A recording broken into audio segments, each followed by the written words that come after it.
આજ રોજ મેવાસી education and charitable ટ્રસ્ટના સભ્યો સમાજના પાભર તાલુકામાં બનતી લાઇબ્રેરી, જેના માટે આપણે પાભર તાલુકામાં ફાળા માટે સમાજને અપીલ કરી અને ગામડે ગામડે ફર્યા.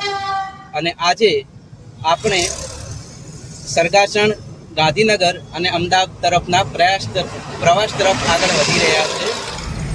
અને પાભરથી પ્રવાસ ચાલુ થઈ ગયો છે. પહેલાં સરગાસણ, ત્યારબાદ ગાંધીનગર અને પછી અમદાવાદ, અને કદાચ 2-3 દિવસનો પ્રવાસ રહેશે.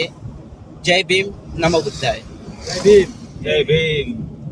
ભરતભાઈ ભૂલી જાઓ. જય ભીમ, જય ભીમ, નમો બુદ્ધાય. મેવાસી એજ્યુકેશન એન્ડ ચેરિટેબલ ટ્રસ્ટના પ્રમુખ શ્રી નારણભાઈ ચલાદર, જય ભીમ. તેમજ રૂનીથી આપણા ભરતભાઈ, જય ભીમ. પાભર નવા પરમારવાસમાંથી કીર્તિભાઈ, જય ભીમ. તેમજ પાભર નવા પરમારવાસમાંથી નરેશભાઈ ભારતીય. આ ટીમના સભ્યો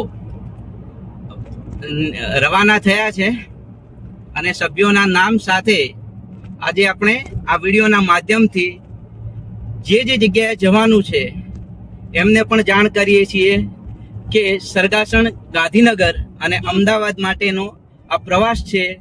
અને અમે ઘરેથી હવે નીકળી ગયા છીએ. સમાજને અહીંયાથી નીકળતા જ અમે અપીલ કરીએ છીએ કે સમાજની આ લાઇબ્રેરીમાં પૂર્ણતઃ જે પ્રમાણે અગાઉ પણ સહયોગ આપ્યો છે એમ હવે આગળ પણ આપશો. જય ભીમ, નમો બુદ્ધાય. જય ભીમ.